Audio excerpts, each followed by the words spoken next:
The word jurisdiction is one that does not attract notice by most American nationals if their career is not in the legal system. Most American nationals are aware of the city and county they live in as having jurisdictions over a specified geographical area. For example, if you reside in Tampa, Florida, then you can easily see that Tucson, Arizona is a separate and distinct jurisdiction. Each city and county has their own separate and distinct jurisdictions, and thus, the laws do not apply in any other city or county. On a larger scale, most American nationals readily realize that Florida is not Arizona, and vice versa. So even states of the Union have separate and distinct jurisdictions, and that the laws in one state may not be the same in another state of the Union. In each of these states, there are laws created by the state legislatures for application only within their separate and distinct jurisdictions. As to a legal definition for jurisdiction, you can refer to Black's Law Dictionary. There you will find jurisdiction to mean the power, right, or authority to interpret and apply the law within the limits of which authority may be exercised. Perhaps we have drummed this issue enough, or maybe we need to look just a bit further on the national level between the two jurisdictions that are often blended as if they are one and the same jurisdiction. There exists two jurisdictions at this level. The first is the constitutional republic. Then there is the territorial jurisdiction of the national government. Notice that the District of Columbia is not a state of the Union. This is easy for many to overlook. Part of the issue here is that both jurisdictions are called by the same name, the United States. It is very important at this point in our conversation to identify which United States is being referred to, and even more so regarding the application of the laws unique to each jurisdiction. Ayn Rand wrote in her 1963 book entitled Man's Rights, in part, "It cannot be repeated too often that the Constitution is a limitation on the government, not on private individuals, that it is not the charter for government power, but a charter of the citizens' protections against the government." She was an outspoken advocate of keeping the national government within the limitations of its jurisdiction at all times. Her expression was stated by, "To violate man's rights means to compel him to act against his own judgment or to expropriate his values. Basically, there is only one way to do it, by the use of physical force. There are two potential violators of man's rights, the criminals and the government. The great achievement of the United States was to draw a distinction between these two, by forbidding to the second the legalized version of the activities of the first. Where jurisdiction begins to make a significant impact is when one understands that the laws created by the U.S. Congress rarely apply within the jurisdiction of the constitutional republic. It is estimated that more than 85% of the acts of Congress only apply within the District of Columbia, the statutory United States. One can only determine the jurisdiction of an act of Congress with a legislative regulation that has been published in the Federal Register. If there is no such publication, then that regulation does not extend into the 50 states. With the existence of identical names for two separate and distinct entities, it becomes a real challenge for most American nationals to understand what laws are for what jurisdiction. This is especially true for the proper application of the federal income tax as expressed by the 16th Amendment.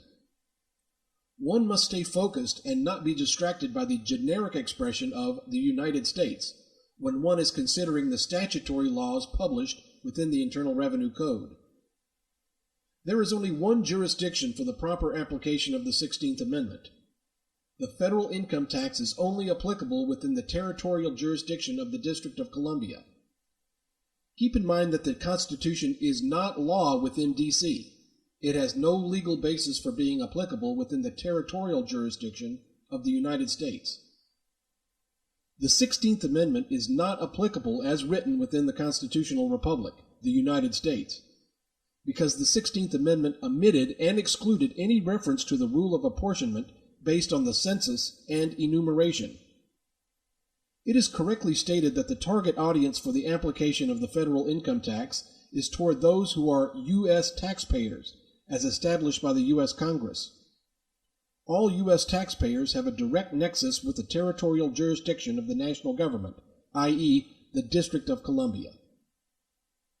Of course, this sounds obvious enough on the surface, but do you know specifically who U.S. taxpayers are? Have you considered jurisdiction as an identifier for those who are U.S. taxpayers? Most Americans do not take this into consideration, and it becomes a huge oversight.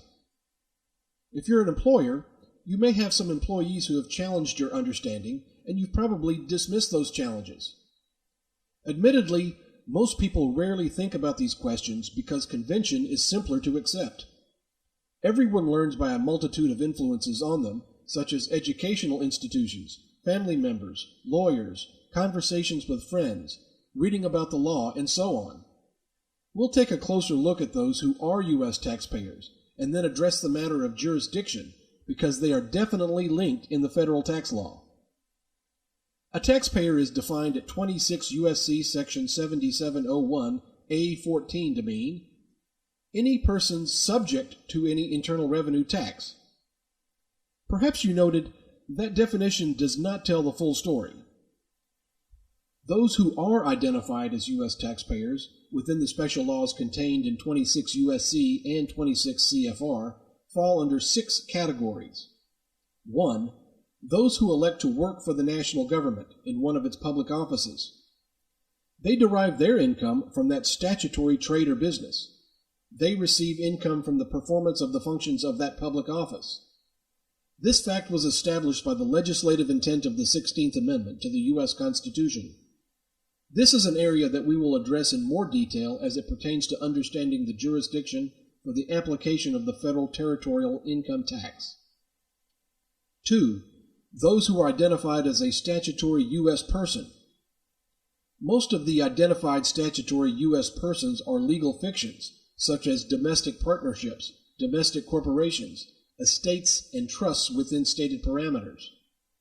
The other key U.S. person is where many get confused very quickly. The other party is a citizen or resident of the United States.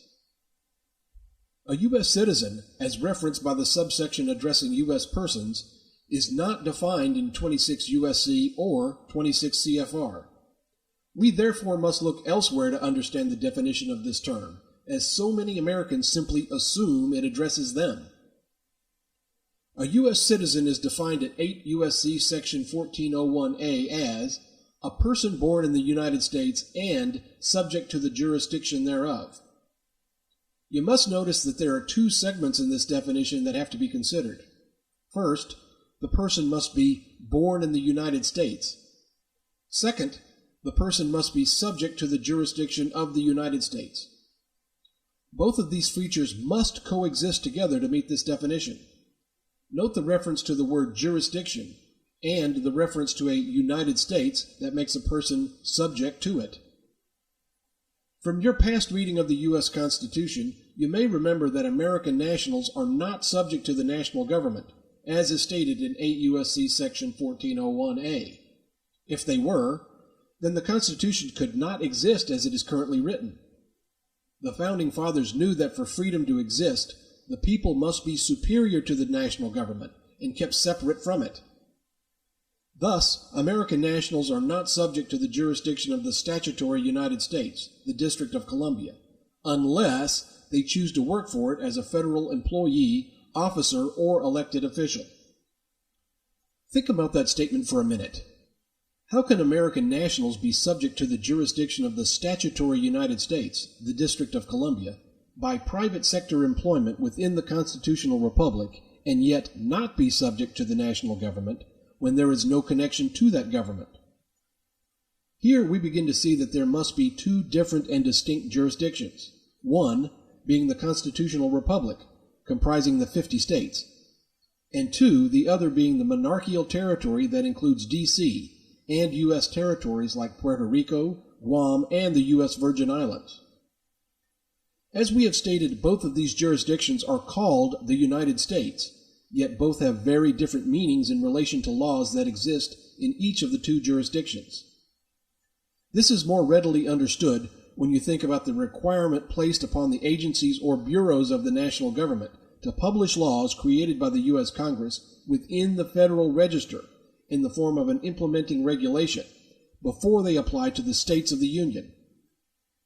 The vast majority of the acts of Congress do not extend beyond the territorial jurisdiction of the District of Columbia, as those acts are not published in the Federal Register and evidenced by volume, date, and page number within the Federal Register. So now we need to learn the definition of the phrase United States to bring a better understanding of what the U.S. Congress is saying in this term. You will find stated at 26 U.S.C. section 7408D the statutory definition of the term United States. That term is defined by the U.S. Congress to mean, if any citizen or resident of the United States does not reside in or have his principal place of business in any United States judicial district, such citizen or resident shall be treated for purposes of this section as residing in the District of Columbia. With this definition, we see what the U.S. Congress is saying by the expression of the phrase United States, that unless specifically altered by a different definition, the term United States means only the District of Columbia. So when you read 26 U.S.C. section 7408D again in a better light, you see that the U.S. Congress is really saying by this paraphrased expression, if any citizen or resident of the District of Columbia does not reside in or have his principal place of business in any District of Columbia judicial district, such citizen or resident shall be treated for purposes of this section as residing in the District of Columbia. Another more detailed definition of what a U.S. citizen is and the jurisdiction to which this expression is referring to is found in American Journal of Jurisprudence section 2689.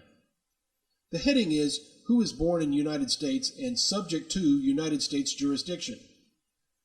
First of all, you see again the reference to jurisdiction, and more specifically to the United States jurisdiction. Secondly, the definition states, a person is born subject to the jurisdiction of the United States for purposes of acquiring citizenship at birth if his or her birth occurs in territory over which the United States is sovereign. Here you see yet another reference to the jurisdiction of the United States as being sovereign. This is not the same United States as referenced to in the U.S. Constitution. The reason is that the national government was established by the U.S. Constitution, and it was never granted sovereignty over the American people. Additionally, the District of Columbia is certainly not a state of the Union. The national government is located in the District of Columbia, a separate jurisdiction from the constitutional republic. As stated in the U.S. Constitution, by the granting of a 10-mile square area, the national government operates within this jurisdiction with separate laws, as it is the only sovereign in that limited jurisdiction. The third condition for being a U.S. taxpayer is those who derive income from sources within the United States, which is to say they earn profits from the use of federal property within the District of Columbia. This is detailed at 26 U.S.C. section 861A, and addresses lots of items related to one deriving income from sources within the District of Columbia.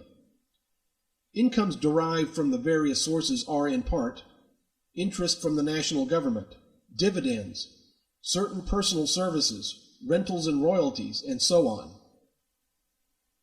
A U.S. resident alien is also a type of U.S. taxpayer, and it's clearly stated at 26 CFR 1.871-1A. Resident alien individuals are, in general, taxable the same as citizens of the United States. That is, a resident alien is taxable on income derived from all sources, within or without the United States. Resident aliens are taxpayers who chose to enter the Constitutional Republic or the District of Columbia, and their income from these locations makes them taxpayers. The fifth type of U.S. taxpayer is a non-resident alien who is a bona fide resident of American Samoa or Puerto Rico. The sixth and final type of U.S. taxpayer is a non-resident alien who willfully and knowingly made a voluntary election to allow his or her income to be taxed like that of a U.S. resident alien, and is also stated to be a U.S. taxpayer when their income is derived from holding some kind of public office. This is found at 26 CFR 1.871-1A. Non-resident alien individuals are taxable only on certain income from sources within the United States, and on the income described in Section 864C from sources without the United States, which is effectively connected for the taxable year with the conduct of a trade or business in the United States. The expression non-resident alien individual is a new term to most, and is not very clear as to who exactly is being identified. The U.S. Congress gave what it claims to be a definition, as found at 26 U.S.C. Section 7701B1B, to mean an individual is a non-resident alien if such individual is neither a citizen of the United States nor a resident of the United States. If you use critical thinking about this so-called definition of a non-resident alien, you really see that the U.S. Congress only told you what a non-resident alien individual is not, rather than what it is. If someone told you their new car is neither blue nor white, have they really told you what the color of their new car actually is? So, we still need to look deeper into the term non-resident alien individual in order to pinpoint the exact meaning. When you look at 26 CFR 1.871-1B4, expatriation to avoid tax, you will find stated in part, for special rules applicable in determining the tax of a non-resident alien individual who has lost U.S. citizenship with a principal purpose of avoiding certain taxes, anyone who is subject to the jurisdiction of a sovereign has no constitutional protections or unalienable rights. They cannot expatriate from the national government's territory. By this federal jurisdiction being a sovereign jurisdiction, the U.S. Constitution has no full force and effect of law within the District of Columbia or its territorial possessions. Finally, you have seen stated in this regulation that the non-resident alien individual, by expatriation, has lost U.S. citizenship. How is it possible for a non-resident alien to be neither a citizen of the United States, and then in this regulation subsection actually lose their U.S. citizenship? Only American nationals, meaning those born or naturalized in the constitutional republic, meet the criteria as 1, not being subject to the territorial jurisdiction of the national government, 2, having the ability to expatriate, and 3, having the ability to lose their U.S. citizenship from within the constitutional republic via expatriation. From what you have just seen, it does require some critical thinking about these points to comprehend them and the full impact they have in identification of those who are taxpayers, defined by the Internal Revenue Code vis-a-vis those who are not taxpayers. One of the most widely known illustrations regarding a period of lack of critical thinking was the time in world history when Europeans believed the earth was flat and the earth was geocentric, the center of the universe. We smile or laugh slightly today about that old paradigm back in the time of Galileo. However, it was not laughable to him when he espoused his truth via the scientific method. In spite of all the personal trials that Galileo went through, we are the beneficiary of his desire to question things that were not socially correct in his day. In regard to federal income taxation, the paradigm today is something like, all Americans are U.S. taxpayers, and they must pay their fair share to the national government wherever they live. This indicates that those Americans are subject to the national government dictates and commands. Perhaps a form of the scientific method will help you understand if you are making presumptions or confirm that you're correct in your understanding. Many times, those things that we think we know or understand are merely based on perceptions, and we presume them to be correct or true due to a habit or belief system. When one fails to ask questions, those habits will evolve into a type of segmented conditioning. Over time, these habits or beliefs become ingrained, and it becomes difficult for the majority of those who do not ask questions to consider that their perceptions are not really factual. Scientific Method Step 1 for the federal income tax tells us to observe some aspect of federal laws. We have all heard about the IRS and the statements made that we must file and pay a federal income tax every year. Bad things happen to you if you don't. So fear is a huge motivator even for employers who know very little about federal tax laws. Fear can mentally paralyze many people so intensely that they just open their wallets and pay whatever the accountant says to pay. This is more like a Pavlovian reflex when you think about it. Have you ever asked the IRS for the exact federal law that imposes the federal income tax upon all Americans? Most immediately think of the 16th Amendment. Here's what the 16th Amendment actually states. The Congress shall have power to lay and collect taxes on incomes, from whatever source derived, without apportionment among the several states, and without regard to any census or enumeration.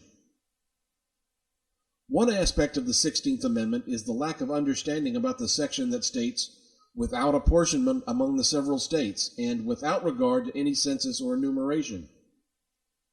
The ratification of the 16th Amendment was the direct consequence of the U.S. Supreme Court decision from the Pollock case. When you read the history and purpose of the 16th Amendment, published by the Government Printing Office, you will see the reference to the 1895 United States Supreme Court case Pollock v. Farmers Loan and Trust on the Income Tax Act of 1894. The Supreme Court held that a federal income tax without regard to the rule of apportionment is unconstitutional. This court stated in part, a tax on incomes derived from property was a direct tax, which Congress, under the terms of Article 1, Section 2, and Section 9 of the U.S. Constitution, could impose only by rule of apportionment according to population. This section of federal income tax law shows that in order for the national government to levy such a tax upon Americans in the states of the Union, it could only occur with the use of the rule of apportionment, census, and enumeration. The way the 16th Amendment was worded shows the national government ignored the Supreme Court statement about the rule of apportionment. Have you ever asked, how could the national government ignore this decision by the Supreme Court? The answer lies with jurisdiction. Perhaps we would all do better by taking a little extra effort in looking deeper into this field of endeavor based on man-made laws that we are confronted with as Americans every year. Do you really know if your understanding of the federal income tax is factual or a general presumption based on a well-entrenched habit, belief system, or mind conditioning from propaganda? Scientific Method Step 2 for the federal income tax tells us to describe a tentative position or hypothesis with what you observed. Are you familiar with the concept that in the United States of America, there are both those who are U.S. taxpayers and legal non-taxpayers? Pay special attention if you are a private sector employer. By non-taxpayers, we are saying those who never had any duty or legal obligation to file or pay a federal income tax. Does that have a ring similar to the earth is not flat? A new paradigm has just been presented, and it might be a surprise to many of the viewers at this time. You will find in our resource center at our website, weissparis.com, the federal appellate case Economy, Plumbing, and Heating versus the United States. There is a very clear expression that there are indeed two separate groups that have not been made obvious as perhaps the national government should have made obvious early on. Here's the pertinent quote from this federal court. Revenue laws relate to taxpayers and not to non-taxpayers. The latter are without their scope. No procedure is prescribed for non-taxpayers, and no attempt is made to annul any of their rights and remedies in due course of law. To paraphrase for easier understanding, it can be stated something like, revenue laws used by the IRS relate to federal taxpayers and not to those who are lawful non-taxpayers. The non-taxpayers are outside the scope or jurisdiction for the application of the special laws found within the Internal Revenue Code. No IRS tax claims can be made against those who are lawful non-taxpayers, as the federal tax laws apply only toward those who are U.S. taxpayers, and no attempt can be made or claimed by the IRS in an effort to annul the unalienable rights of Americans who are non-taxpayers, or remedies to stop the IRS from making claims against non-taxpayers in due course of law. Are you a little surprised about the existence of two separate and distinct groups of Americans? Does this fact start the questioning process in your mind? In the legislative intent of the 16th Amendment, former President of the United States William H. Taft wrote his request to the U.S. Congress back in 1909 to create legislation in the form of a new amendment to the U.S. Constitution. This document is published in the Congressional Record of the United States Senate on pages 3344 and 3345. President Taft stated, quote, "The decision of the Supreme Court in the income tax cases deprived the national government of a power which, by reason of previous decisions of the court, it was generally supposed the government had."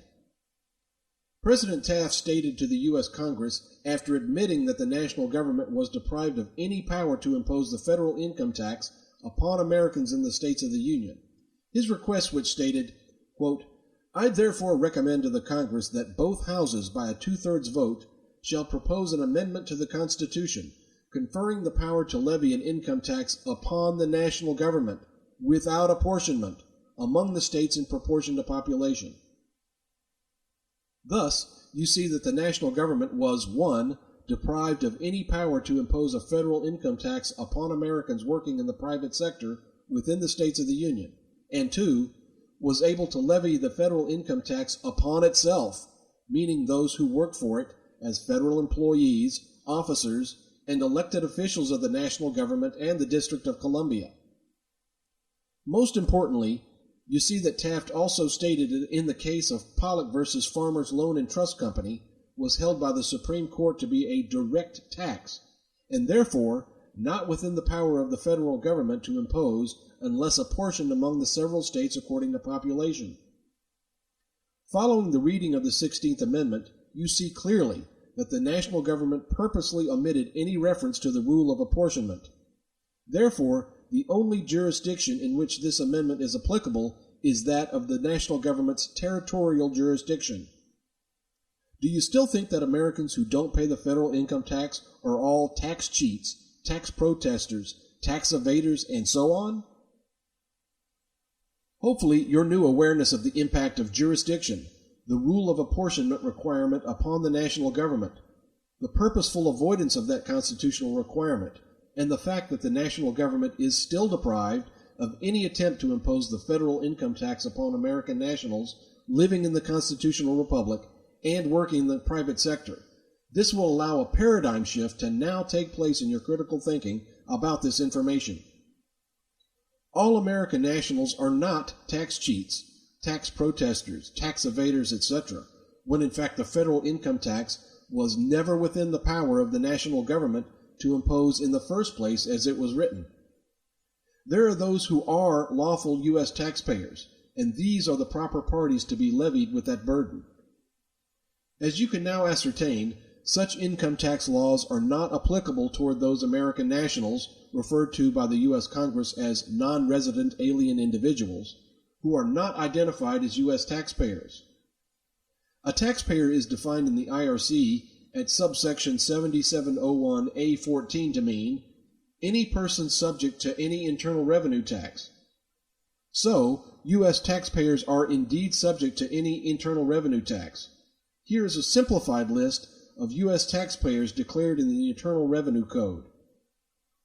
1. Those who work for the national government. 2. U.S. resident aliens. 3. U.S. persons to include statutory U.S. citizens. 4. Those who derive income from sources within the District of Columbia. 5. American nationals who chose to live in American Samoa or Puerto Rico. And 6.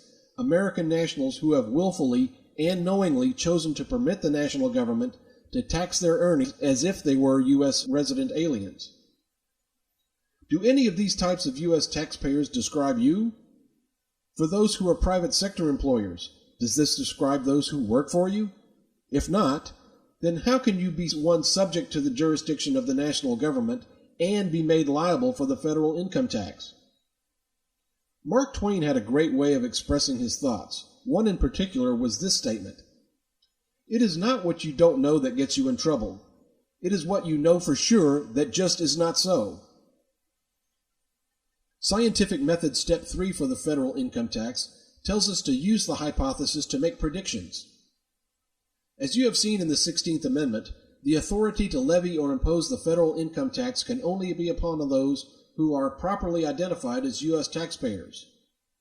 The only jurisdiction for the application of the 16th Amendment tax is the District of Columbia. American nationals, as we have defined this non-statutory term, are not subject to the limited territorial jurisdiction of the national government located in D.C. Here's what former President William H. Taft stated in his legislative intent of the 16th Amendment to the U.S. Congress. This document is the foundation behind the 16th Amendment and the jurisdiction to which it can only be applicable due to the avoidance of the rule of apportionment. Taft stated to the U.S. Congress, after considering the impact against the national government claiming the right to do such, that, quote, I therefore recommend to the Congress that both houses, by a 2/3 vote, shall propose an amendment to the Constitution conferring the power to levy an income tax upon the national government, without apportionment among the states in proportion to population. The hypothesis is that with these facts based on federal documents, 1. The federal income tax is a mere territorial income tax, only levied upon those who work for the national government or have some ancillary connection by deriving income from property belonging to that government.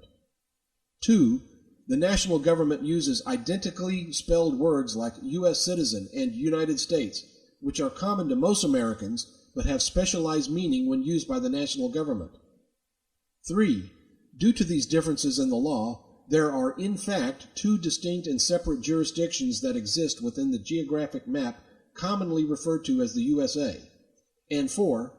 The federal income tax is just a territorial or municipal tax that is applicable only within the District of Columbia and the U.S. territories, with no application toward Americans living and working in the constitutional republic. The prediction from this hypothesis is that most Americans, private sector American employers, and others who are fearful of the IRS will only see their old world paradigm crumbling when they think critically about the impact of what the existing federal laws and the U.S. Constitution provide for all Americans. It is not the impact of the law, but of the social conditioning that will cause the most fear.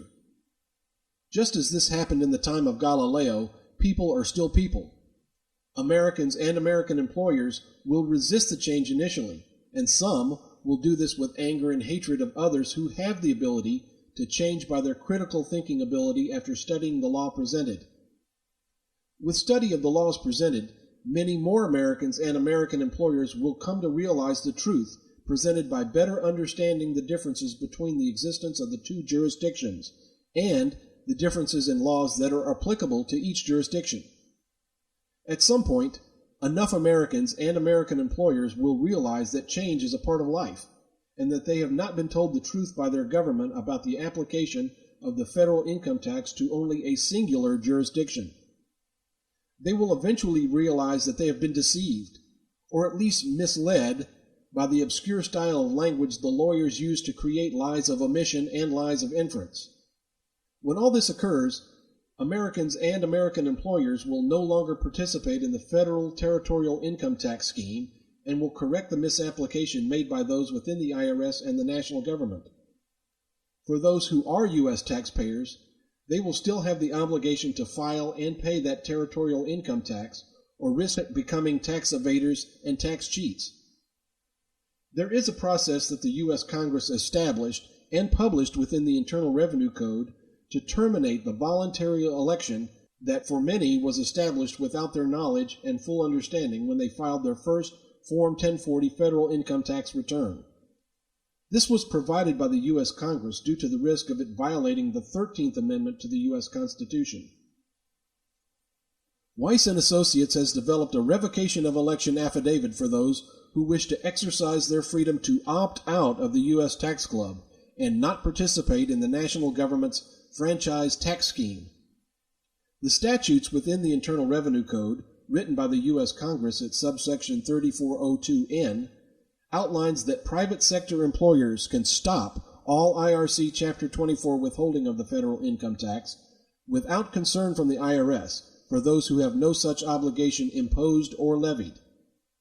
This is further supported by 26 CFR 1.871-1A, showing that American nationals have no federal income tax liability unless their income is effectively connected with the conduct of a trade or business in the District of Columbia.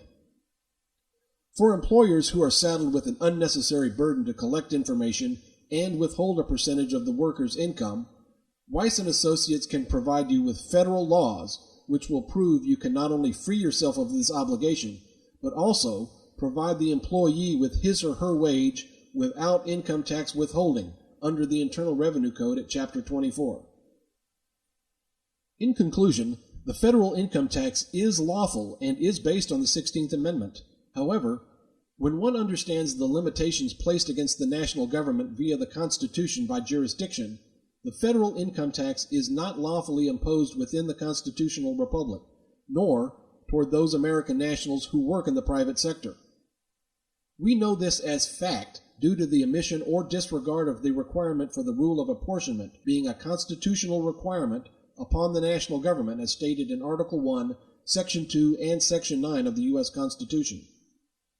Please visit www.weissparis.com to continue your education about the federal tax laws and the importance of jurisdiction for those laws being applicable or not.